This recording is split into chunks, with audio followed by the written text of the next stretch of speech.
Toshkent Aero ixtisoslashtirilgan bojxona kompleksi tezkor tuzilmalari tomonidan Davlat xavfsizlik xizmati vakillari bilan hamkorlikda aniqlangan yana bir holatda sintetik giyohvandlik vositalarini respublikamizga olib kirish va tarqatishga uringan shaxslar faoliyatiga chek qo'yildi.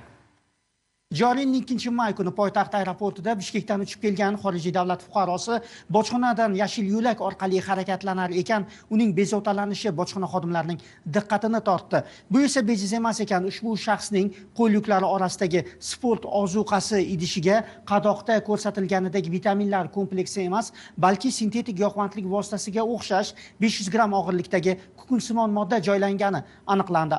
Ayni shu reysda uchib kelgan yana bir yo'lovchi bilan ham xuddi shunday holat sodir bo'ldi. Uning yuklari orasida ham sport ozuqasi idishiga joylangan 508 gramm og'irlikdagi shubhali kukunsimon modda joylangan ekan. Xo'sh, ushbu narkotik moddalarni kim qabul qilib olishi kerak edi? Ayni shunga aniqlik kiritish maqsadida tezkor tadbir Sergeli tumanidagi mahallalardan birida davom ettirilganda dastlabki yo'lovchiga tegishli narkotik moddani belgilangan joydan olishga kelgan 30 yoshli fuqaro qo'lga olindi. Tezkor tadbir davomida ushbu fuqaroning xonadoni belgilangan tartibda va xolislar ishtirokida ko'zdan kechirilganida esa bu yerda sintetik giyohvandlik vositalarini o'lchash va tarqatish uchun tayyorlab qo'yilgan zip paketlar va tarozi borligi aniqlandi.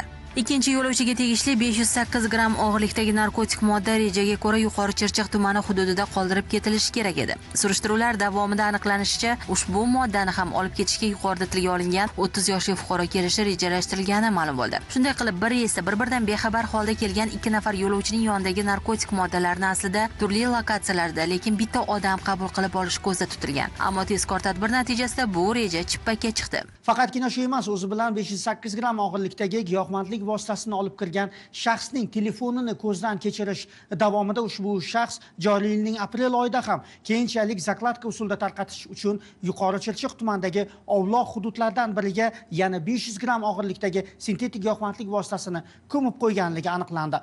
Shunday qilib, ko'p bosqichli tezkor tadbirlar davomida daliliy ashyo sifatida olingan 1,5 kilogramdan ziyod modda ekspertiza xulosasiga ko'ra alfa PVP turkumidagi sintetik giyohvandlik vositasi ekanligi ma'lum bo'ldi. Ko'cha tilida sol kristal deb nomlanadigan mazkur modda eng xavfli va tez qaramlik keltirib chiqaradigan sintetik narkotiklardan hisoblanadi. Mazkur moddaning 0,1 grammi ham O'zbekiston qonunchiligiga ko'ra ko'p miqdor deb tasniflanadi va jinoiy javobgarlikka sabab bo'ladi. Mazkur holatda fuqaro ko'p miqdordagi giyohvandlik vositalarini bojxona nazoratidan yashirish usuli bilan olib o'tishga uringan. Ya'ni giyohvandlik vositalari topishni qiyinlashtiradigan holatda ularni boshqa tovarlar ko'rinishini berish orqali bojxona chegarasidan o'tkazib, jinoyat kodeksining 246-moddasida ko'rsatilgan kontrabanda jinoyatini sodir etgan.